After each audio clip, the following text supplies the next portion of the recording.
Portland is poised to pay cops double for overtime. It's the latest effort by the Bureau to get more police on the streets.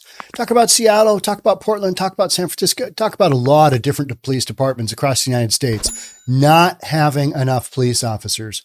We went through that whole genius concept of defund the police and let's give that money to social workers. Yeah. We've lived through that and we're on the other side, and lo and behold, crime went up, right? Criminal activity went up. Shocking. And nobody wants to become a police officer. You vilified the entire profession of police officer. So if you got a city like Portland that's really thin on cops for each shift, then what do? You take the existing numbers you got and you just spread them out. You thin them out. And you thin them out by incentivizing overtime. Now we're going to pay you double. Now it's 1.5 times, but hey, we're going to pay you a little bit more. Could you work some more hours for us? Let's get into it. This is what Portland's got going on. What is the downside of this? There's a fair number. Let's get into it. Here we go. Mayor Ted Wheeler has proposed paying cops double their normal pay to work overtime. Currently, officers make 1.5 times their normal pay to work extra shifts. The proposal is up for a vote by the Portland City Council next week. That's got to be a rubber stamp, doesn't it? Is that a rubber stamp? Is that a done deal? It's got to be. I mean, if Mayor Ted is pushing it forward, I mean, even Mayor Ted realizes, okay, yeah, we do not have enough police officers per shift. Invariably, they're upside down multiple police officers every single shift. So this is how you take an existing base and make it bigger. You spread it out by having them work more. Yeah, not a great long-term solution, but it's a temporary one. And that's why Mayor Ted is saying, hey, let's spend $1 million. It's going to, we're going to use this over the next 60 days. Let's see what this looks like. The pilot program is aimed at further incentivizing officers and sergeants to voluntarily work patrol backfill. It's a temporary proposal to address a critical need, Portland Police Bureau spokesman Kevin Allen tells Willamette Week. Allen says, on average, patrol shifts have 4 fewer officers than the Bureau's minimum staffing requirements. I often hear of like 6 officers shy. Roughly a third of the officers they need for that shift are just flat not there. They're not available, not scheduled, vacation, sick, whatever, in court, whatever it might be.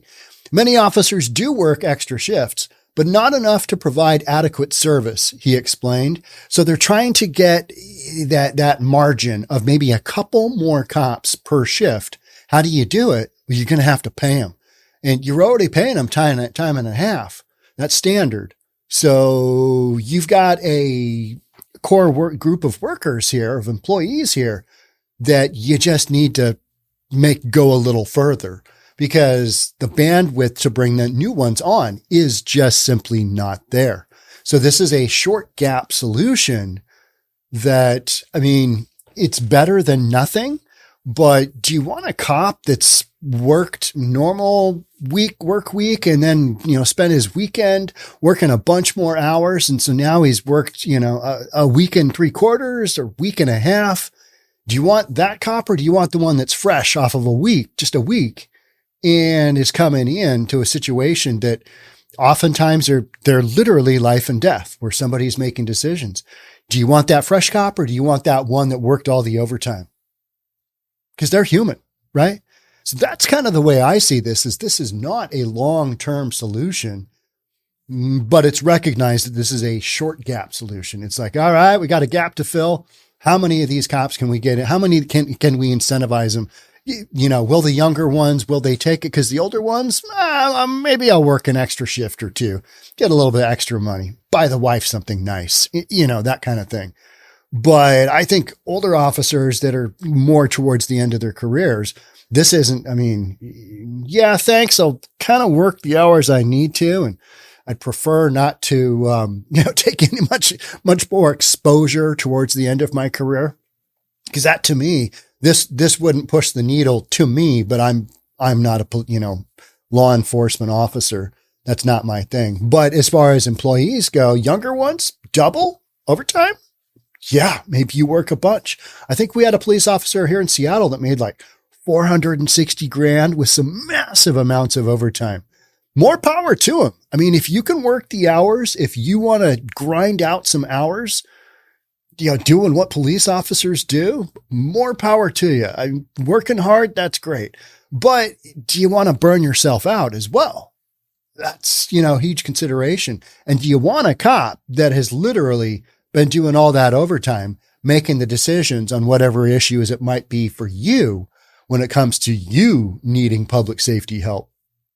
Those are some questions that we don't really have the privilege of sitting down and thinking about it and kind of going over it. And what's the decision-making process here? You just need some more damn cops on the street of Portland, period. So this is how you get there. The Bureau currently has just over 800 sworn employees. That's an increase from a low of 773 last September, but far fewer than the mayor or Bureau leaders would like. So we've gotten 27 police officers in a year positive. That sounds about right. Because how many of those are coming in from the training academy? A bunch, right? I mean, vast majority. I don't know what the numbers are like, but that would be my guess. And that is a net of 27, meaning there was a bunch that left, right? I mean, that's literally what you've got going on across the United States. Police bureaus across the United States, even down in, where was it? Was it Tennessee? It was Tennessee. Somebody sent me an article about Tennessee saying, hey, their state troopers, they picked up a couple hundred state troopers, but their local police was still shy. Even in I think it was was it Memphis, Tennessee, or Memphis? I want to say it was Memphis, Tennessee. A city that has its issues of public safety, and they need some more cops. And I believe they hired 200 state troopers to help to help backfill some of what the regular police department should be handling, but can't, because even in a state like Tennessee, they're shy numbers on policing in general. So Portland, they've gained some police officers, but not enough to really make a dent, not enough to really move that needle. Will this $1 million be enough to move the needle? I mean, for a short period of time, it'll probably help a little bit. It sounds like, and the way I had it explained to me is maybe you're short 6 cops, this incentive a shift. This incentivizes maybe 2 to show up to do some overtime. So it's better than 0 cops showing up to do additional work, but you're not going to cover the full 6 cops that you're short. So it's better, but it's not perfect. And my concern from the employer standpoint is that you're taking an employee pool and you're diluting it. You're making it thin with expecting people to work a bunch of overtime hours. Cause y'all know what happens when you run people, especially doing the police job. When you run those people hard, it takes a long time to recover. And, do you want people out there making bad decisions? No, absolutely. We do not. But we don't have the, privilege of, let's send out the C squad and, we'll have them backfill the numbers, because you don't have it. You just flat don't have it. The program will run for 60 days and will pay out about $1 million. We'll pay out up to $1 million. So it's a short-term program, which will come from the Bureau's existing budget. The city council approved a similar pay bump for 911 dispatchers last year. Firefighters got a $100 bonus for mandatory overtime shifts in April. People say, by people, I mean people in the comment section, well, they're offering a big signing bonus. Yeah, but that's not enough to move the needle. Police officers who are already in a department that they're comfortable with, they're making good money. Maybe they're living in an area that's affordable. Portland, not affordable. Even if you're making good money as a cop, it's not affordable, right? It's one of those communities where it's like, good Lord, I got to live in that for that. What's up with that? It's along those lines. There are areas that are way less expensive than Seattle, but they're still way more expensive than the majority of the flyover zone in the United States, right? So even with a $30,000 signing bonus or something along those lines, if somebody's already got their kids in school, their wife's got a job, wife's got friends, whatever, it's not really enough to move people in.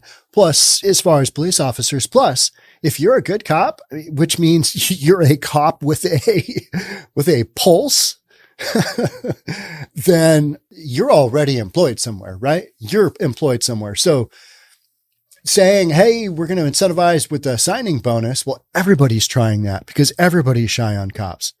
So good luck with that. Plus, the whole anti-police sentiment is so fresh in people's minds. That whole 2020, summer of 2020, when it was a summer of love for a very short period of time, up until, 2 black kids got murdered at CHOP, which was a Black Lives Matter event, right? I mean, summer of love, well, it took a little bit of a turn there. That whole thing is so fresh in people's minds as far as, well, that's what we saw happen with the police. They had to get out the riot gear and they basically had to, battle in Portland for days and days and days on end, the mostly peaceful protesters that were trying to set federal buildings on fire that were, just causing absolute mayhem. I covered that. I went down and covered that. And it was an absolute free-for-all show. So do you want to be a cop in that environment? I mean, probably not. I want to go to the small little town somewhere where they appreciate policing, where they don't allow that to happen, where their mayor doesn't stand shoulder to shoulder with Antifa and go, God, this is the greatest moment ever, and have a photo op like happened in Portland. And now Mayor Ted is having to go, oh yeah, we need to get some more bodies out here. We need to, it's go time, kids. Let's see what we can do. Another department that I keep reading about is the Multnomah County. That's the county that Portland's in. Multnomah County, whatever division it is that runs the jailhouse. They're turning down people that should be, booked into the jailhouse because they don't have enough employees. And at one point in time, I'd heard, I think 2.25 was what they were paying overtime.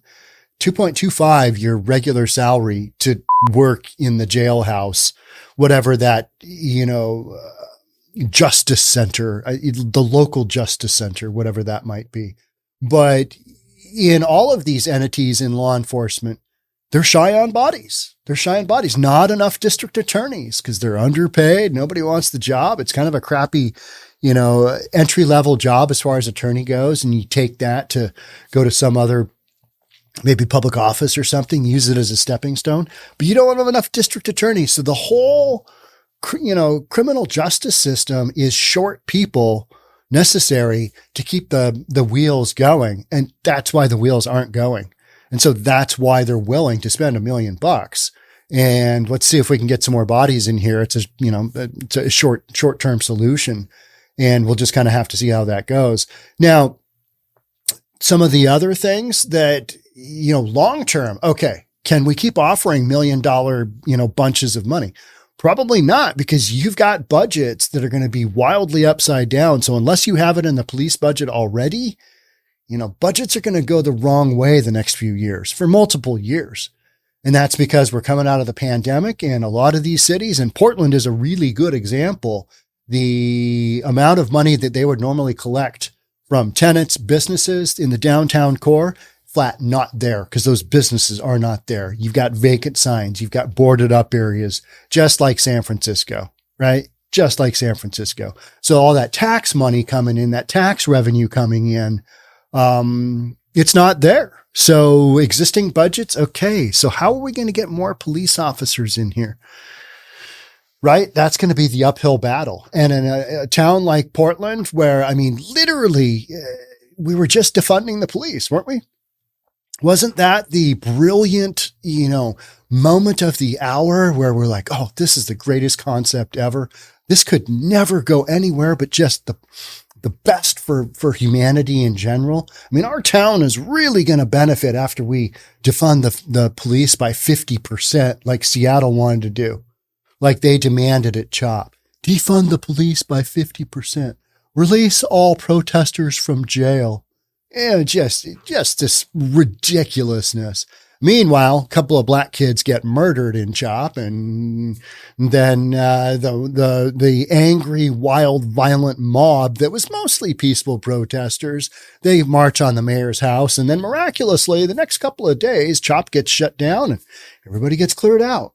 Weird how that works. That moment of, clarity, the summer of love, turns out to be, something else. But now we are literally living through, oh, yeah, not enough police oh, yeah. And that's what we're working with. Okay, so that's kind of notice number one. Here's notice number two. This is a bonus story. I'm not going to read the whole thing, but how have things changed since Portland passed its daytime ban on homeless camps? And the reason I'm reading this is to bring to your attention, okay, you can find them. You can find homeless people who are, living in areas they shouldn't be between 8 a.m. and 8 p.m. We've got this daytime ban on homeless encampments. People can get fined or thrown in jail. Now, when you're spending $1 million over 60 days to try and incentivize police officers to be on the job, they're only going to cover the bare minimum of crimes, right? The daytime ban on homeless encampments is not going to be high on that list, because if you're doing a 911 call for a car wreck, or somebody literally is in the process of having a crime committed on their person, those kinds of things, those are going to take priority instead of some addict in a tent sleeping, too close to a school. Between, he's still there at 9 a.m. Good Lord. Don't they know about the ban? What kind of enforcement are you going to have? You're going to have the police take care of that when you're already shy on average 4 officers per shift, more like 6 reasonably. When you've got that kind of deficit of police officers, are you going to be enforcing any of this stuff? I mean, to me, the answer is probably not, right? I mean, it doesn't take a rocket scientist to figure out these numbers. Portland's daytime ban on homeless camps has been on the books for a month, though city officials pledged to conduct a phased-in approach to enforcement. I mean, you're going to find people that don't have any money. You're going to imprison people who are wildly addicted to drugs. I mean, do what you got to do, but that's, that's not the help these folks need. I mean, I'm not opposed to throwing some people in jail and letting them dry out there, but that's a brutal way to go versus going to some kind of inpatient treatment, getting the help that they need if they're in a place where they can get that help. If not, jail's just fine. But are we really going to do that? Because we're literally turning people away at the Multnomah County jail system because they don't have enough people to work the jail system. They're paying those guys $2.25, right? So overtime, because they need to massively incentivize, hey, can you come into the jail? I'd rather not. I've worked my 40 hours and I'd rather just go play croquet. Yeah. So Portland Mayor Ted Wheeler proposed changes to the city's rules around homelessness back in May to align with new state requirements under House Bill I'm Bored Already.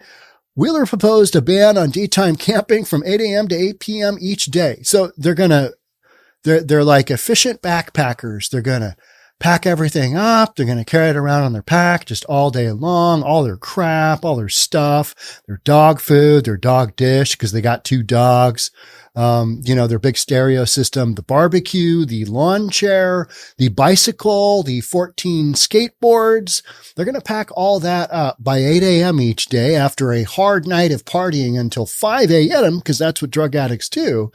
And then they're going to unpack it and, settle in for the evening after 8 p.m. each night.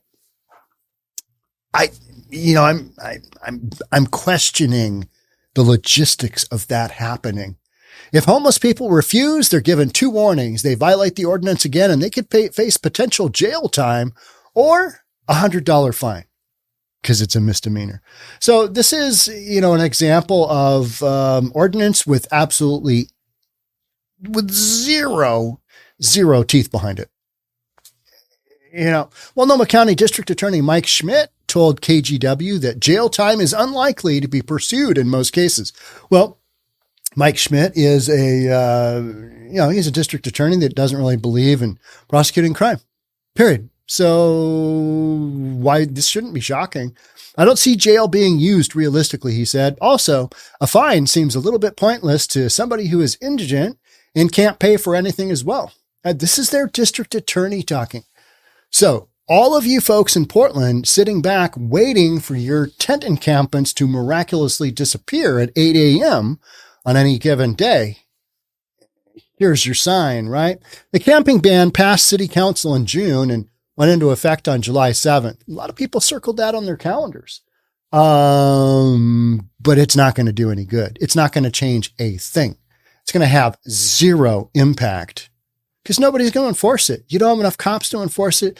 District attorney's like, I don't think so. Either one of the consequences. No, probably not. Instead of enforcing it right away, the city said it's taking several months to teach homeless people about it and get them into shelter. Here's the thing. Most of the homeless folks don't want to go into shelter. They want to continue doing their drugs and their lives of whatever it is that they got going on to afford those drugs. Maybe they're stealing from the community. Maybe they're selling their bodies. Maybe they're human trafficking others. Anything could happen, right? Sarah camps in Old Town and said she knows little about the ban. We're supposed to be done from 8 to 8. That's the only thing that I heard about it. We're all still out past 8 o'clock, Sarah said. A block away from Sarah's tent is Blanchett House. That's where they all get the food. Remember Wendy, the lady who was like, they make it so easy for us here in Portland. It's a piece of cake. We go down to the Blanchett House. We got lunch. We go get high. We go back to the Blanchett House. We get dinner. We go get high. That's what she's talking about, the Blanchett House, a day center for homeless people.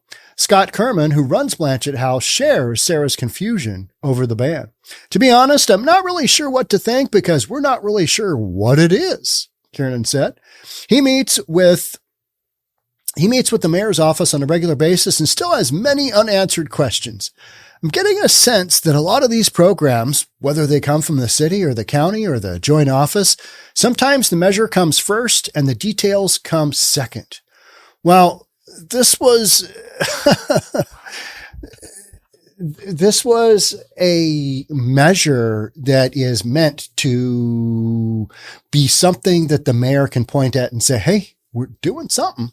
When in reality, nothing's going to happen. Because you got, say, an encampment with 100 people living in it. I don't know. How many tents? A bunch. Or just because somebody says, you guys got to be out of here 8 a.m. to 8 p.m. What's going to happen with that encampment? Absolutely nothing. What's it going to take for that encampment to be out of there? It's going to take to be swept.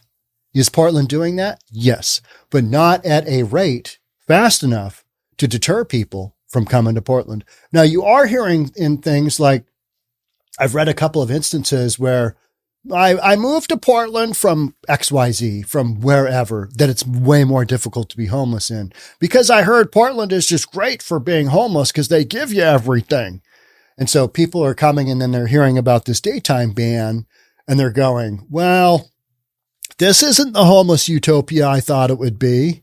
Well, maybe that's good. So that's literally what this daytime ban is about. It's putting out the word that no, you can't come here. I mean, in theory, no, you can't come here and just sleep willy-nilly wherever throughout the day and then party like a rock star at night.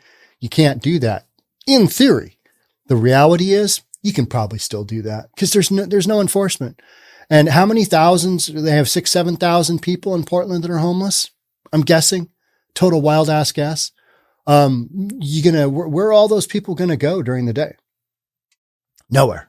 They're going to be in their tents, doing their thing, rinse, repeat until something else comes along, until we actually do start throwing them in jail or mandating they go into treatment or mental health care treatment, whatever it might be.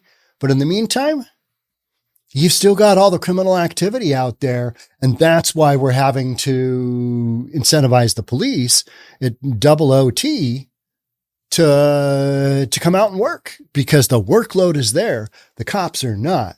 And believe you me, the homeless population is as a built-in employment guarantee for police officers, because it's all about the criminal lifestyle, right? You're doing drugs you shouldn't be doing. You're stealing stuff to pay for said drugs, or you're doing something else that's illegal to pay for the drugs. Rinse, repeat, over and over and over again.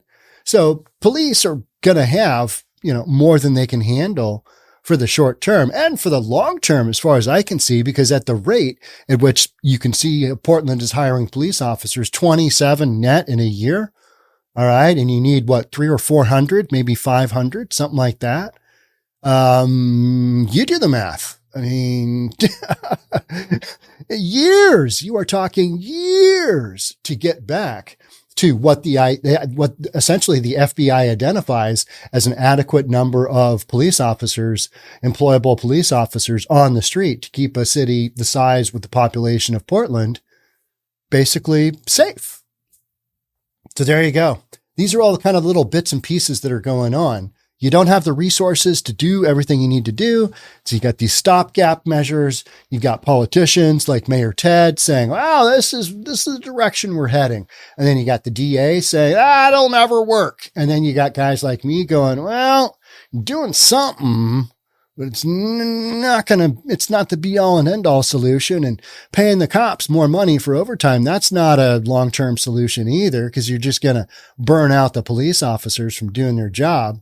And then you got people quitting, and you can't afford to lose any veteran police officers at this point in time, because the majority of the ones that you're bringing on are new police officers and they don't have the experience. You want a bunch of young bucks out there that just, kids, right?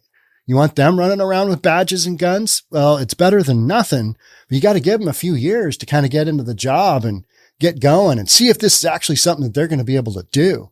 And I think a lot of these kids are just going to wash out, because what they're dealing with is some real, bottom end of society. You're dealing with people that are barely functioning as human beings. And they do not act like human beings. Half the time, I think they act like, I don't know, it's almost like animals. Take their shirts off and no shoes, and they're just running around. And you're like, you are like Neanderthal man, right? I mean, literally, they act like that. What we've seen in the movies, what Neanderthal man, if you believe in that, might have acted like. That's how these drugged out zombies in the homeless encampments, that's how they act. They're just all tweaked out and they go just, a million miles nowhere. So that's what policing has to work on in a lot of these areas. This is the way it is. This is just what we got. So we don't have anything perfect. We've got some steps in various different directions, not necessarily forward, but lateral steps, in my opinion. But it's what we got. This is where we're at. This is what's happening. There's no magic bullet. There's no magic solution for any of this. It's going to be a long grind. So get out the popcorn. Make sure you've subscribed to News for Reasonable People, because we're going to just keep covering it story after story after story. Thanks for being here. I'll catch up with you on the next one. Bye for now.